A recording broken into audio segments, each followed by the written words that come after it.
नमस्कार, आप सभी का स्वागत है। गोरखपुर रेडियो पर आप सुन रहे हैं रात का विशेष बुलेटिन बात यूपी की और मैं हूं कुणाल। चलिए सबसे पहले जानते हैं प्रदेश की आज दिन भर की प्रमुख सुर्खियां। मुख्यमंत्री योगी आदित्यनाथ ने माफिया की जब्त जमीन पर बने 72 फ्लैटों की चाबियां गरीबों को सौंपी। भारतीय जनता पार्टी राष्ट्रगीत वंदे मातरम के 150 वर्ष पूरे होने पर प्रदेशव्यापी अभियान चलाएगी। कार्तिक पूर्णिमा और देव दीपावली के पावन अवसर पर उत्तर प्रदेश आस्था के रंगों में सराबोर। वाराणसी में 25 लाख दियों से जगमग होंगे घाट। सहारनपुर लखनऊ के बीच बरेली के रास्ते चलेगी प्रदेश की तीसरी वंदे भारत एक्सप्रेस ट्रेन। आजम खान के भड़काऊ भाषण मामले में अदालत 11 नवंबर को सुनाएगी फैसला। और बहराइच में ट्रेलर की टक्कर से 4 लोगों की दर्दनाक मौत। आइए अब इन सभी खबरों को विस्तार से जानते हैं। शुरुआत करते हैं राजनीतिक गलियारे की खबरों से, जो सीधे लखनऊ और अयोध्या से हैं। सरकार ने माफियाओं के खिलाफ अपनी कार्रवाई को जन कल्याण से जोड़ते हुए एक महत्वपूर्ण कदम उठाया है। मुख्यमंत्री योगी आदित्यनाथ ने लखनऊ में माफिया मुख्तार अंसारी की जब्त की गई जमीन पर बने 72 फ्लैटों की चाबियां आवंटियों को सौंप दी हैं। ये वही जमीन है जहां पहले डालीबाग स्थित अंसारी की कोठी थी, जिसे सरकार ने ध्वस्त कर दिया था। इस अवसर पर मुख्यमंत्री ने कड़े शब्दों में ये संदेश दिया कि प्रदेश में माफिया का अब यही हाल होगा। ये पहल न सिर्फ माफिया पर लगाम लगाती है, बल्कि गरीबों को छत भी मुहैया कराती है। अब अगली खबर पर चलते हैं, जो भारतीय जनता पार्टी के प्रदेश व्यापी अभियान से जुड़ी है। राष्ट्रगीत वंदे मातरम के 150 गौरवशाली वर्ष पूरे होने के उपलक्ष्य में भारतीय जनता पार्टी ने इसके ऐतिहासिक महत्व को जन जन तक पहुंचाने के लिए प्रदेश व्यापी अभियान की घोषणा की है। ये अभियान 7 नवंबर से शुरू होकर 26 नवंबर तक चलेगा। इस दौरान पार्टी प्रदेश के प्रमुख 18 स्थानों पर कार्यक्रम आयोजित करेगी, जिसमें हर जगह 150 कार्यकर्ता वंदे मातरम का सामूहिक गान करेंगे। वहीं अभियान का विस्तार करते हुए कुल 150 स्थानों पर ऐसे ही आयोजनों की तैयारी है।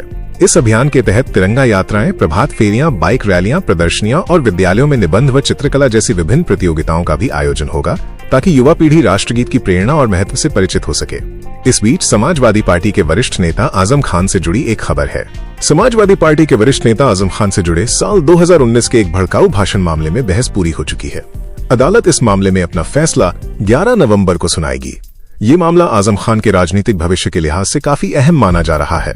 अब मैं आपसे एक गुजारिश करना चाहूंगा, उत्तर प्रदेश की हर छोटी बड़ी खबर के लिए गोरखपुर रेडियो चैनल को जरूर सब्सक्राइब करें। आपकी हर शाम की खबरों का साथ देगा बात यूपी की। आइए अब हम बात करते हैं कुछ सकारात्मक और आस्था से जुड़ी खबरों की। कार्तिक पूर्णिमा और देव दीपावली के पावन अवसर पर हमारा उत्तर प्रदेश आस्था और भक्ति के रंगों में सराबोर है। कार्तिक पूर्णिमा के दिन गंगा सहित प्रदेश की पवित्र नदियों में स्नान के लिए श्रद्धालुओं का सैलाब उमड़ पड़ा। खासकर वाराणसी के घाटों पर 80 घाट से लेकर राजघाट तक भारी भीड़ देखी गई, जहां भक्तों ने पुण्य की डुबकी लगाई। इसके साथ ही काशी देव दीपावली के भव्य आयोजन के लिए पूरी तरह से तैयार है। इस अवसर पर शहर के घाटों, कुंडों और देवालयों को 25 लाख दियों की रोशनी से जगमग करने की योजना है। मुख्यमंत्री योगी आदित्यनाथ और पर्यटन मंत्री जयवीर सिंह नमो घाट से इस भव्य महोत्सव का शुभारंभ करेंगे। अगली अच्छी खबर चलते हैं, जो रेलवे से है। रेलवे ने सहारनपुर लखनऊ के बीच एक नई वंदे भारत एक्सप्रेस ट्रेन के संचालन की घोषणा कर दी है। ये ट्रेन 8 नवंबर से शुरू होगी और बरेली के रास्ते होकर गुजरेगी। संचालन के पहले दिन बरेली जंक्शन के प्लेटफॉर्म नंबर 4 पर इस वंदे भारत ट्रेन का भव्य स्वागत किया जाएगा। ये ट्रेन इस रूट के यात्रियों के लिए तेज और आरामदायक सफर का एक और विकल्प लेकर आई है। अब कुछ अन्य महत्वपूर्ण जानकारियों पर नजर डाल लेते हैं। पश्चिमी विक्षोभ से बदला मौसम का मिजाज। पश्चिमी विक्षोभ के सक्रिय होने से उत्तर प्रदेश के मौसम में बदलाव देखा जा रहा है।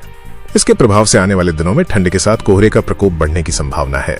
प्रदेश के 12 जिलों में रात का तापमान पहले ही 15 डिग्री सेल्सियस से नीचे जा चुका है, जो कड़ाके की सर्दी के आगमन का स्पष्ट संकेत है। तो अब आप सभी अपनी गर्मियों की चीजें बाहर निकाल लीजिए। अब अगली खबर पर चलते हैं, जो इलाहाबाद हाईकोर्ट से है। इलाहाबाद हाईकोर्ट ने एक बहुत ही मानवीय और महत्वपूर्ण आदेश जारी किया है। कोर्ट ने कहा है कि किसी भी सजायाफ्ता या विचाराधीन बंदी को जमानत मंजूर होने की जानकारी बिना किसी देरी के तत्काल दी जानी चाहिए। इस आदेश का उद्देश्य यह सुनिश्चित करना है कि कोई भी व्यक्ति न्यायिक प्रक्रिया की शिथिलता के कारण एक दिन भी अतिरिक्त जेल में न रहे। अंत में बात करते हैं अपराध से जुड़ी उन 2 खबरों की, जिनकी चर्चा दिन भर रही। सबसे पहले चलते हैं बहराइच की ओर। बहराइच में एक तेज रफ्तार ट्रेलर ने एक बाइक को जोरदार टक्कर मार दी, जिससे एक भीषण और दर्दनाक हादसा हो गया।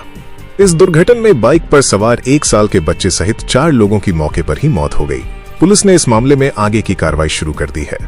अब अगली खबर पर चलते हैं, जो राजधानी लखनऊ से है।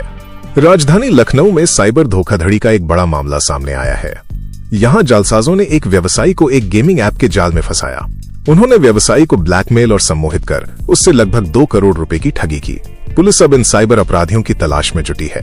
तो ये थी आज दिन भर की उत्तर प्रदेश की प्रमुख खबरें। उम्मीद है आपको ये जानकारी पसंद आई होगी। कल फिर मिलते हैं इसी समय उत्तर प्रदेश की नई खबरों के साथ। अपना और अपनों का ख्याल रखें। नमस्कार।